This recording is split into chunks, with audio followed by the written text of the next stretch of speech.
Eh bien bonjour Leslie. Bonjour. Bienvenue. Merci. Je suis ravie que tu sois là. Il faut que le monde sache qui tu es. Bien sûr. Et ce que tu fais dans la vie. Je suis là pour ça. Alors, je m'appelle Leslie. Je suis donc non-binaire. Mes pronoms c'est Yel et Elle ou Zeachi. Et je suis aussi du coup tatoueuse. Et donc mon nom c'est Cathy McPain. Voilà, donc maintenant vous savez tout. Vous savez mon identité secrète. Ça fait combien de temps que tu tatoues? Alors ça va faire 3 ans à peu près, environ.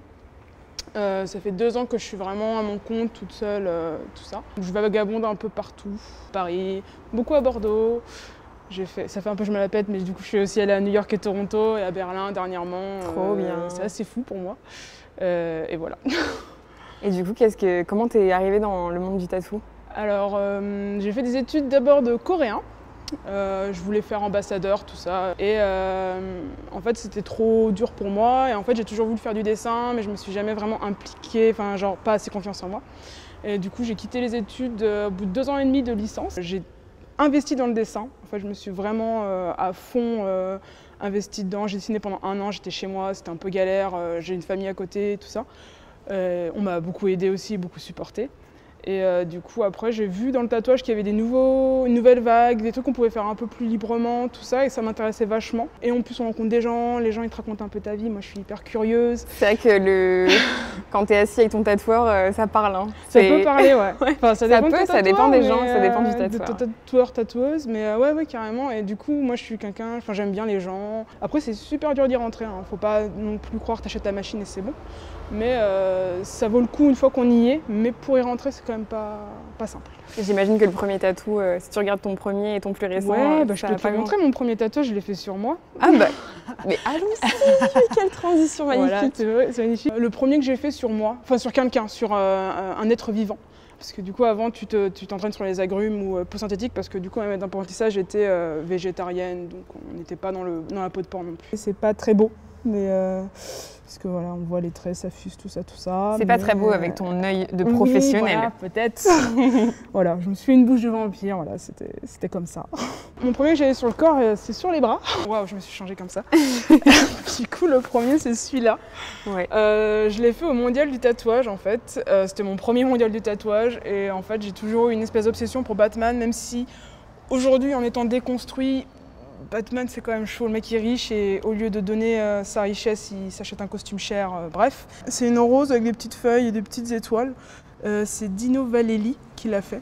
Du coup j'ai fait, voilà, c'était mon premier, j'avais 25 ans, donc on peut attendre. Et voilà. Ensuite, c'était lequel? On va faire dans l'ordre chronologique. Tiens, ordre chronologique, ah ouais, du coup je pense que c'est celui-là. Okay. Qui est fait par Kim Tran. Donc c'était un flash que j'aimais beaucoup, qui était proposé en noir. Et moi je me suis dit, tiens, en bleu ça peut faire un peu encre de Chine et tout, j'aime bien. Et du coup c'est censé représenter l'héroïne de In the Mood for Love, mais un peu plus stylisée. Du coup c'est comme ça que j'ai commencé à faire ce bras-là, en fait, que en bleu. Comme vous pouvez le constater. Je n'ai tout le bras est bleu, en voilà, effet. Tous mes tatouages ici, en fait, sont bleus. Et j'ai réussi à être monomaniaque et ça me dépasse parce que moi je suis quelqu'un qui aime beaucoup trop de choses. Et avoir réussi à juste me focus sur un truc, je suis assez fière de moi. Après, si tu veux, je peux te montrer mon deuxième tatouage que je me suis fait sur moi. Ça, ouais. C'est pas une mouche, hein, c'est une abeille. Non, mais ça se voit quand même que c'est pas une mouche. Je sais pas, on m'a dit, c'est une mouche et tout. Bah non. C'est ce qu'on appelle des bousilles en général. Ça, c'est un que j'ai fait il y a bien après, mais j'avais un peu perdu confiance en moi. Et du coup, on voit bien la différence entre ta confiance et ta pas confiance. Tu vois. Et à un moment, j'ai été un peu brisée et j'ai vraiment perdu confiance en moi de ouf. Et du coup, ben voilà. Mais maintenant, ça va mieux. Hein. Après, je peux plus te faire du tout dans l'ordre chronologique, donc moi, je peux te montrer des tatouages que j'aime bien. Je peux même montrer des tatouages dont j'ai un peu honte, entre guillemets. Je travaille vachement sur tout ce qui est déconstruction. Je suis vraiment axée sur tout ce qui est queer et féminisme dans mon travail, mais aussi appropriation culturelle. Et du coup, j'avais fait un tatouage. Je me pose des questions sur ce tatouage. Je l'aimais beaucoup, mais maintenant, je suis en mode, est-ce que c'est pas un peu... Et du coup, c'est celui-là, parce que du coup, elle a le masque calavera et elle a un peu un truc un peu native américaine, mais maintenant, toi, je me dis, juste utilisé pour un esthétisme, je me pose un peu des questions, j'avoue. Même des yokai, hein. Enfin, donc là, c'est un petit yokai. C'est Chimera qui me l'a fait. Qui était ma collègue et qui maintenant est vraiment ma vraie pote. Et du coup, j'ai un petit yokai, c'est japonais. Dans le même genre, du coup, j'ai une grosse manchette japonaise, mais qui a été fait par un tatoueur japonais. faut que je te retrouve le nom Instagram, mais moi j'appelle Yomi, j'avoue. Et du coup, il est au Golden Rabbit. Et du coup, je suis trop contente. Parce c'est une grosse pièce. C'est magnifique. En fait, un de mes jeux vidéo préférés, c'est Metal Gear Solid. Je sais pas si vous connaissez. Et alors moi je connais deux noms simplement, mais sûrement qu'il y a plein de gens qui... Le scénar est tellement ouf, enfin, bref. Très géopolitique, limite quand je joue à ce jeu, je fais mais oui mais c'est pour ça que je fais aux études internationales et tout. Enfin bref, et du coup le logo normalement c'est un renard de Foxhound. Bon bref, c'est un renard qui a un sable dedans. Je lui ai demandé tu peux me le faire en mode japonais et tout, s'il te plaît. Sinon dans les tatouages que j'ai vraiment envie de montrer, c'est celui-là en fait, qui a été fait par alors une tatoueuse. C'est-à-dire qu'il y a les non-binaires. Du coup, c'est une sorcière que j'adore en fait. J'adore son travail, c'est très très fin. Ruby Wolf, voilà. Et Yael m'a fait celui-là. Je lui ai demandé aussi de le faire en bleu et Yael m'a dit oui. Du coup, j'étais trop contente. Ça, c'est un fan avec une tête d'humain qui est un peu... Je pense que c'est un peu inspiré des trucs de Frida. J'avoue, moi, c'est les flashs, hein, c'est son esthétique que j'aimais beaucoup. Les sorcières, j'ai toujours adoré et j'ai toujours dit que c'était des féministes et maintenant, bon bah... C'est bon, il y a des livres, tout ça, on a compris.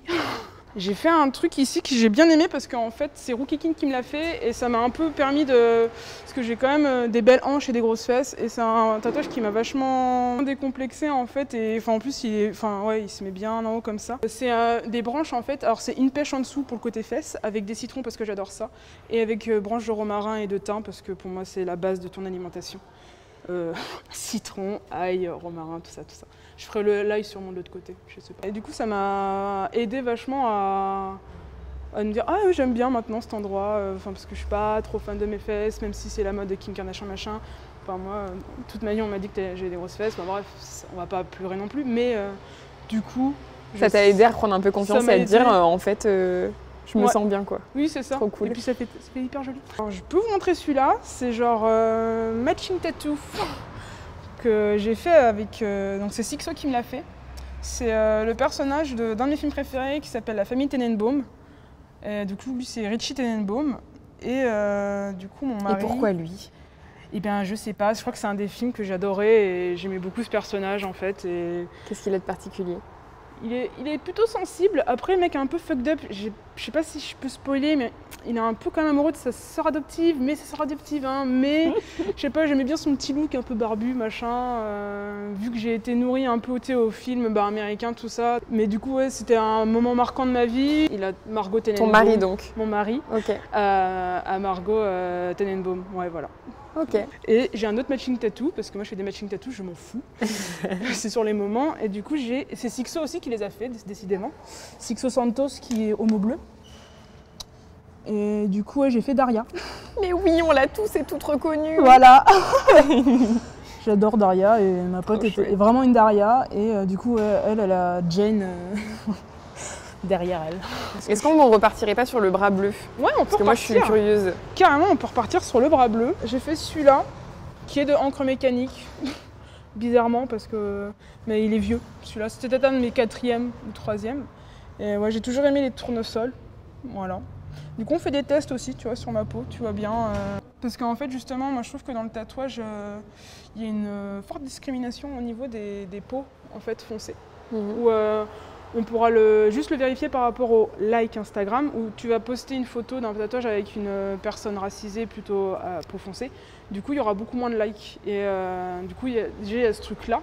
Donc en général, les tatoueurs, tatoueuses vont avoir une tendance à moins poster les photos avec des personnes noires ou enfin peau foncée, tout ça, parce que justement, ils savent qu'ils vont avoir moins de likes et du coup, dans leur feed, ça va pas être beau. Du coup, j'essaie un peu de me battre là-dessus. Il y a plein de tatoueurs, surtout aux États-Unis, qui essayent aussi de montrer ça, d'essayer de se réapproprier le truc et qui font aussi un travail sur la couleur sur les peaux foncées. Parce que j'ai eu quelques clientes même, qui me disaient que quand elles allaient voir un tatoueur pour des couleurs alors qu'elles avaient la peau non blanche, qui genre, les disent bah non, ça va jamais tenir ou ben non, ça va pas le faire et tout ça. Et du coup, je me dis non, il y a des techniques, il y a des solutions en fait. Il faut juste avoir un peu envie. Il faut juste un peu rechercher, effectivement. Ouais. Et du coup, je propose souvent des tests de couleurs aussi sur les peaux foncées, comme ça ils voient après en cicatrisant si eux ça leur plaît aussi, parce qu'effectivement le résultat ne sera pas le même que sur une peau blanche, on va pas déconner. Oui, et puis comme on a l'habitude aussi de voir sur peau blanche, forcément qu'on se projette dans des... Exactement. Oui, bien sûr. C'est ça, du coup j'essaie de travailler aussi vachement là-dessus, parce que bon, moi j'ai la peau claire quand même, mais Même avec ma carnation, il y a des gens qui seraient en mode « ouais, je sais pas » et tout, alors que j'ai de la couleur un peu partout et ça marche très très bien. Alors ici, c'est un gros projet qu'on a fait avec Carole, que je lui avais dit je ferais mon street tattoo quand on l'aura fini, mais on a mis trop longtemps. Donc il est pas fini? Il est pas fini, mais... Donc c'est les fleurs en fait, c'est les fleurs qui sont autour. Ok. En fait, c'est les fleurs de mon bouquet de mariage. Oui, je suis très fleur bleue, si on peut dire. C'est vraiment franchement, je ne m'y attendais pas. J'ai cru que je sais pas. Oh là là, c'était beau, hein. Bien joué. Voilà, mais en fait, c'était pas du tout prévu. J'avais vu. Mais voilà, du coup, je suis à fond dans le romantisme et tout ça, il n'y a pas de souci, même si je fais genre. Et du coup, voilà, j'avais des tournesols, j'avais des petites roses sauvages, j'avais des petits chatons, je crois que ça s'appelle comme ça. Alors ça, c'est encore Yomi qui me l'a fait. Je trouvais que ça manquait, et à cet endroit-là, je le trouve super cool. Parce que ça fait comme ça. Et en fait, c'est une grue, mais genre crane en anglais. Et alors Solange Knowles a une jolie chanson qui s'appelle Crane in the Sky. J'aime beaucoup son album. Et du coup c'était un flash, mais je me suis dit en même temps je suis hyper contente d'avoir une petite référence à cette chanson-là en fait, parce que cet album est vraiment bon. Et j'aime beaucoup, c'est très important je trouvais pour la communauté afro-américaine et du coup noire du monde bien sûr. Trop bien, on a fait le tour du bras bleu ou pas? On a fait à peu près le tour du bras bleu, ouais. J'ai celui-là. C'est pareil, c'est Carole qui me l'a fait parce qu'elle ne fait pas que des fleurs. Mais oui, du coup, c'était un petit flash. Elle aime beaucoup tout ce qui est japonisant. Et du coup, je me dis, voilà. Faudrait faire des retouches, hein, rien de bien méchant, parce que c'est moi qui m'en occupe très mal. Alors, comment on s'occupe bien d'un tatou? Alors, comment on s'occupe bien d'un tatou? Il faut hydrater 1 à 2 fois par jour, pas trop non plus. Faut pas laisser avec huile de coco ou tu vois, genre Cicaplast, ça c'est très bien. Tu peux, genre quand ton tatou est frais et que tu enlèves ton pansement, tu fais 20 secondes d'eau chaude, 20 secondes d'eau froide. Après tu sèches avec un petit sopalin, tu laisses 1 à 2 jours, à moins que ça soit sec avant. Et là tu mets ta petite crème cicatrisante. Pas de bain, hammam, piscine pendant 1 mois. Tu peux te laver. Oui, tout de même. Parfois on me demande genre, mais la douche, mais oui tu peux. Oui tu peux. Alors du coup je voulais montrer aussi ces 2 petits flashs là. Celui-là et celui-là, c'est fait par Tom Maldoror, qui est au gamin à 10 doigts. Et il a un monde très torturé, mais c'est super chouette. C'est vachement cool, je trouve. Mais ouais, moi j'aime bien, c'est hyper creepy, ça fait limite un peu, je sais pas, étranger de Monsieur Jack, j'espère qu'il ne me sera pas insulté. Et je voulais aussi montrer mon harpie, encore une fois, parce que tout ce qui est femme indépendante, moi je veux bien les avoir sur moi en vrai. La harpie, ça t'inspire quoi?